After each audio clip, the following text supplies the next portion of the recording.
আজ আমি আপনাদেরকে এঁচোড়ের একটা ভীষণ সুস্বাদু রান্না তৈরি করে দেখাবো। আমরা এঁচোড়ের অনেক রকম রান্না করে থাকি, তবে আজকের এই রান্নাটা একবার তৈরি করে খেলে বারবার খাবেন। রান্নাটা তৈরি করার জন্য এখানে আমি 500 গ্রাম এঁচোড়কে ভালো করে ধুয়ে নিয়েছি, তারপর ছোট ছোট টুকরো করে কেটে নিয়েছি। একটা কুকারের মধ্যে এঁচোড় নিয়ে নিচ্ছি। এঁচোড় নেওয়া হয়ে গেলে এর মধ্যে দিয়ে দেব 1 কাপ মতো জল, অল্প একটু হলুদ গুঁড়ো, অল্প একটু নুন, একটা সিটি লাগিয়ে সেদ্ধ করে নেব। অন্যদিকে একটা কড়া বসিয়ে জিরে, গোটা গরম মশলা ফোড়ন দিয়ে দিলাম, সাথে দিয়ে দিলাম কিছুটা কাজু। ফোড়নটা হয়ে যাওয়ার পর কাজুটা দিয়েছি, হালকা করে কাজু ভেজে নেওয়ার পর দিয়ে দিলাম একটা বড় সাইজের পেঁয়াজ কুচি। পেঁয়াজটাকেও তেলের মধ্যে নাড়াচাড়া করে ভেজে নিচ্ছি। পেঁয়াজটা কাজুটা হালকা করে ভাজা হয়ে গেলে তেল থেকে সব মশলাকে তুলে নিচ্ছি। এইবার বাকি তেলের মধ্যে দিয়ে দেব আলু। একটা আলুকে কয়েক টুকরো করে কেটে নিয়েছি, আলু দিয়ে দিচ্ছি। আলুকেও অল্প একটু নুন আর হলুদ দিয়ে কিছুক্ষণ ভেজে নেব। একটু লাল লাল করে আলুটাও ভাজা হয়ে গেলে তেল থেকে তুলে নিয়ে নেব। এইবার বাকি তেলের মধ্যে দিয়ে দেব সেদ্ধ করে রাখা এঁচোড়কে প্রেসার কুকার থেকে নামিয়ে জল ঝরিয়ে নিয়েছি। এইবার এঁচোড়কে বাকি তেলের মধ্যে নাড়াচাড়া করে ভেজে নিচ্ছি। অন্যদিকে একটা মশলা তৈরি করে নিচ্ছি। যেই পেঁয়াজ, কাজু আর গোটা গরম মশলা ভেজে রেখেছিলাম, মশলা নিয়ে নিলাম, সাথে দিয়ে দেব 1/2 কাপ পরিমাণ টক দই।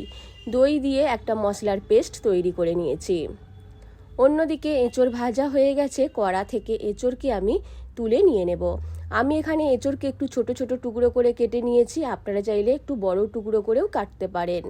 কড়াইয়ে আরও 3 চামচ মতো তেল দিয়ে জিরে, তেজপাতা ফোড়ন দিয়ে দিলাম, সাথে দিয়ে দিলাম অল্প একটু চিনি। ফোড়নটা হয়ে গেলে মশলার পেস্ট দিয়ে দিলাম। কয়েক সেকেন্ড মশলার পেস্টকে এইভাবে নাড়াচাড়া করে দিয়ে দিলাম পরিমাণ মতো হলুদ গুঁড়ো, লঙ্কা গুঁড়ো, নুন আর 1 চামচ মতো ধনে গুঁড়ো। সব মশলাটাকে ভালো করে কষিয়ে নিচ্ছি। মশলা থেকে তেল ছাড়তে শুরু করলে আমি এর মধ্যে দিয়ে দেব আগে থেকে ভেজে রাখা আলু আর এঁচোড়। আলু আর এঁচোড় দিয়েও বেশ কিছুক্ষণ মশলার সাথে কষিয়ে নেব। তার আগে আমি দিয়ে দিলাম 1 চামচ আদা রসুন বাটা। মশলাটা কষানোর সময়ই 1 চামচ আদা রসুন বাটা দিয়ে দিলাম। আদা রসুনকেও ভেজে নিচ্ছি মশলার সাথে। আলু আর এঁচোড় দিয়ে দিলাম, মশলার সাথে কষিয়ে নিয়ে পরিমাণ মতো জল দিয়ে কিছুক্ষণ ঢেকে রেখে দেব। এখানে আমি যেই বাটিটায় মশলা রেখেছিলাম সেই বাটিটা ধুয়েই প্রায় 1 বাটি মতো জল দিয়ে দিলাম। আপনারা যেরকম গ্রেভি রাখবেন সেই রকম জল দেবেন।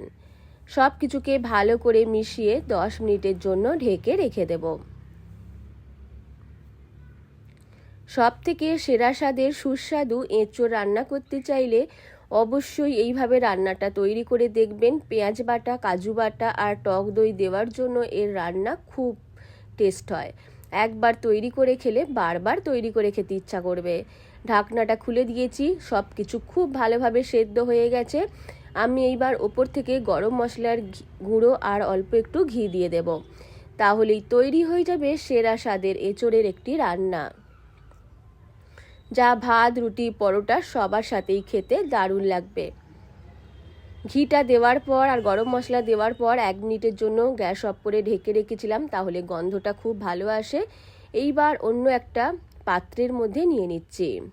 খুব সহজেই সব থেকে সেরা স্বাদের এঁচোড় রান্না করতে চাইলে অবশ্যই রান্নাটা এইভাবে তৈরি করে দেখবেন। খেতে এতই ভালো লাগে যে যা বলে বোঝাতে পারবো না। রান্নাটা ভালো লাগলে লাইক, শেয়ার এবং কমেন্ট করতে ভুলবেন না।